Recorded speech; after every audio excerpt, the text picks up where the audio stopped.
Economics class, and today we will understand an important topic of the macroeconomics, which is aggregate demand. Aggregate demand has its origin from the Keynesian theory of employment, and Keynesian theory of employment says that a level of income in the economy depends upon the level of employment or the labor employed in the economy.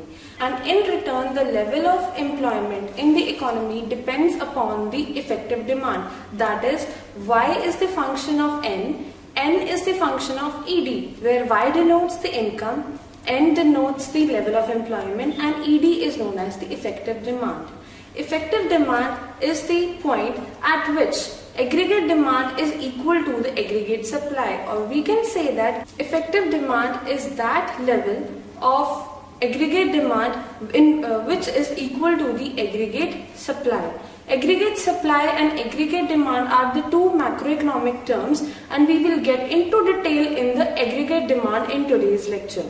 Aggregate demand and aggregate supply, we can see in the graph that they are two curves which are in the green shade, and where they both coincide, that point is known as the ED, which is the effective demand. And now we can see in the graph itself that on the x-axis there is employment written, which shows that the N is directly the function of the effective demand. Effective demand, I again repeat that it is that level of aggregate demand which is equal to the aggregate supply. Now we get into the meaning of aggregate demand. On the slide you can see that there are 5 bullets which are as follows. Now we will see that how to connect these 5 and get into the definition of aggregate demand. Aggregate demand is the expected total sale proceeds by the entrepreneurs in the economy in an accounting year at a given level of employment.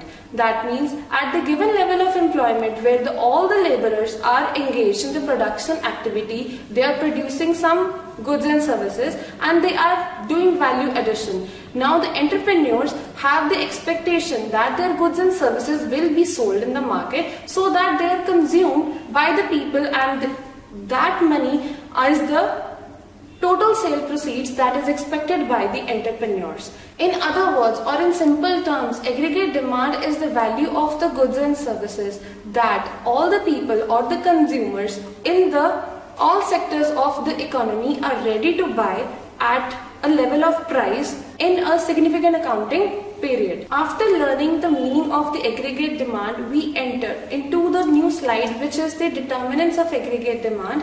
Aggregate demand is also known as aggregate expenditure. And from this expenditure word, we get into the components of aggregate demand, which is also known as determinants of aggregate demand. There are 4 determinants named as household expenditure, investment expenditure, government expenditure, and the net exports of an economy. Household expenditure is also known as private final consumption expenditure, which all the consumers consume at the ultimate level of the consumption. Next, we have the I. I denotes as the private investment expenditure, which is the value addition to the total capital goods in the economy, which helps in generation of more goods and services in the economy. Next we have the G, which is the government expenditure. Now government expenditure is also known as public expenditure, which is in form of consumer goods as well as the capital goods. And that consumer goods and capital goods, the amount of expenditure by the government depends upon the country's economic conditions and the government policies of the economist and the government. Next we have the net exports. Net exports is denoted by X minus M. X is the total exports of a country in a given accounting period, and M is the total imports of a country in a given accounting year. And the difference between them is known as the X minus M. When the total exports increase, the total imports, the X minus M will be the positive, and when the imports of a country exceed the exports of a country, which is an adverse situation for the foreign exchange reserves of the country, that will have the negative impact on the economy. So now symbolically AD is equal to C plus I plus G plus X minus M. In short, household expenditure, investment expenditure, government expenditure, and net exports of a country. After learning about the determinants of aggregate demand, we come to the aggregate demand function or the aggregate demand schedule. Now, aggregate demand schedule is a table showing the various level of the aggregate demand on the varying level of employment in the economy.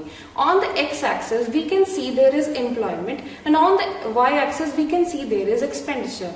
Expenditure and the aggregate demand is equal or one and the same thing. We can see in the graph itself that the aggregate demand is a positive sloping curve. As it moves towards the right, it is bending. Now, why it is bending? Because the consumption or the aggregate demand increases at an increasing rate when the level of employment increases, then it increases at a decreasing rate, and after that it starts diminishing. This is the AD curve. We all know that economic theories are based on assumptions. Now, we just have seen that there are 4 determinants of AD: C, I, G, and X minus M.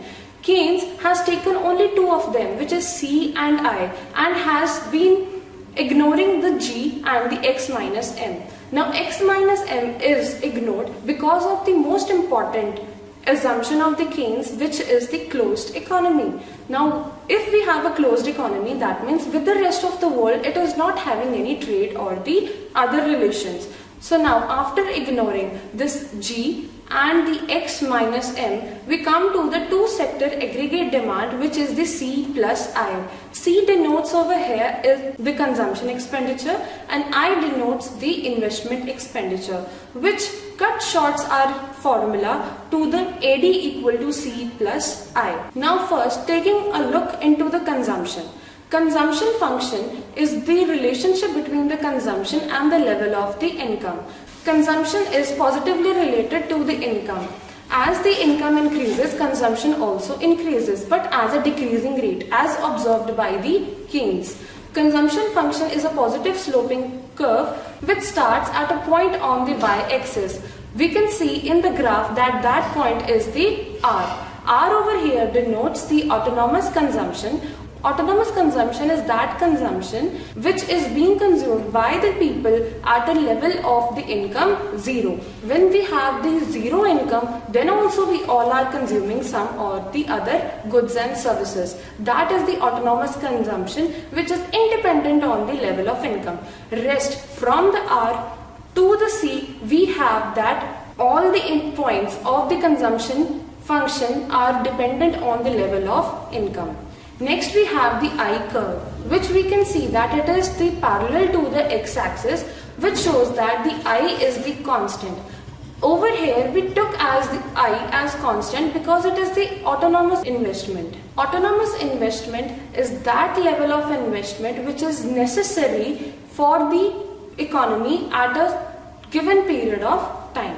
The straight positively sloping pink line is the aggregate demand curve, which is denoted by C plus I. C is the consumption function, I is the investment curve. We add both of them, we get the pink line as the AD, the demand curve. We can see that aggregate demand curve and the consumption function are parallel to each other because the difference between both of them is always constant, which is equal to the investment of a country. Now, learning more about the consumption expenditure. Consumption expenditure depends upon 2 factors, and those factors are the level of income or the size of the nation's income, which is denoted by the Y. Already said that consumption is positively sloped curve and it has the positive relation with the level of income. We can say that C is the direct function of the Y. The next factor upon which consumption depends upon is the propensity to consume. Propensity to consume is the proportion of the income that a consumer is ready to consume or is ready to expend. Now, there are 2 types of propensity to consume. One is average propensity to consume, which is denoted as APC. It is the ratio of the total income, which is denoted as C divided by Y. C over here is total consumption and Y is the total income.